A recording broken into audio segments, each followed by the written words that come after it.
Petit problème technique, mais on garde peut-être le meilleur pour la fin. Je vous regarde, messieurs, en plateau. Non, non, vous inquiétez pas. Je ne concurrence pas les cases. Johan Guérin, directeur de l'agence Vous Financez de Pontarlier, est avec nous. Bonjour, Johan. Bonjour. On parlait Merci de me crédit. recevoir. Bah non, merci à vous d'être avec nous. On parlait un peu du crédit, du levier du crédit, et on parlait du fait quand même que ce levier, malgré tout, il avait un peu de plomb dans l'aile compte tenu de la tendance haussière de nos taux de crédit avec cette crise au Moyen-Orient.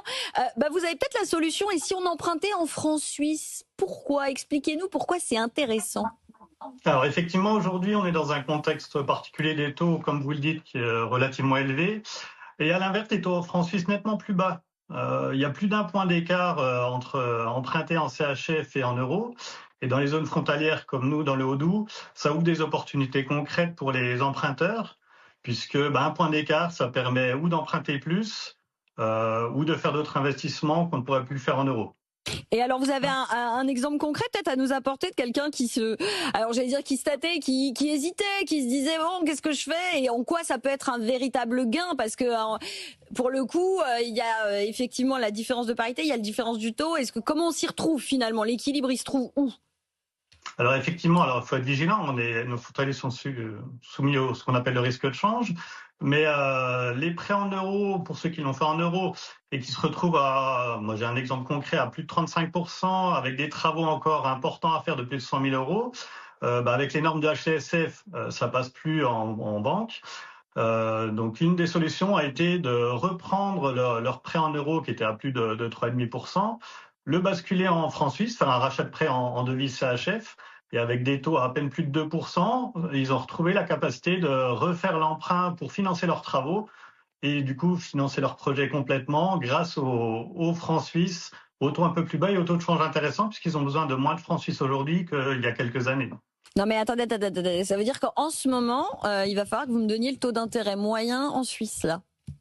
Alors, en francs suisses sur 25 ans, entre les très bons dossiers et autres, on est entre 2 et 2,5%. Wow. Donc effectivement, il y a plus d'un point d'écart par rapport à l'euro. Ouais. Juste une question, vous vous retrouvez où? Alors géographiquement, vous êtes à Pontarlier. Est-ce que je peux vous appeler, moi, depuis Paris, par exemple?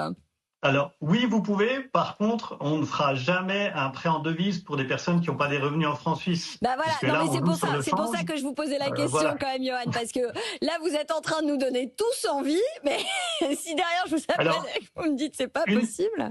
Une des solutions, c'est de venir travailler chez nous, en tout cas en Suisse. Nous, c'est vrai qu'il y a la moitié des... À toute la direction de BFM, on va partir là-bas. Alors, faut trouver de l'emploi en Suisse. C'est pour ça que moi je vendais la boîte avec.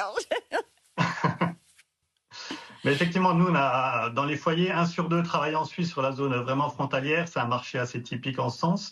Et ça leur permet d'avoir le levier du prêt en devise CHF pour ou emprunter plus sur un achat immobilier même classique, résidence principale, première acquisition, ou travaux ou autre.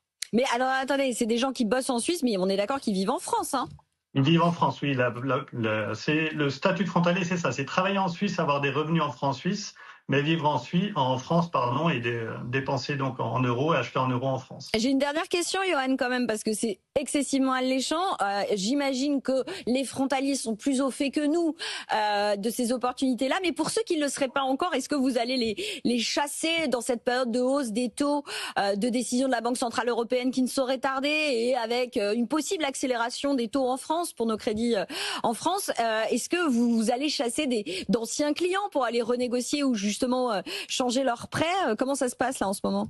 Alors, aujourd'hui, non, parce que c'est quand même un risque sur le change.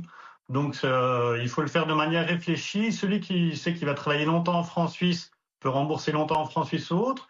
Mais s'il revient en France avec des nouveaux revenus français et que le change continue à s'apprécier, ça peut être également un risque. Donc, c'est à prendre avec pincette, précaution et bien affiner avec chaque client et chaque projet.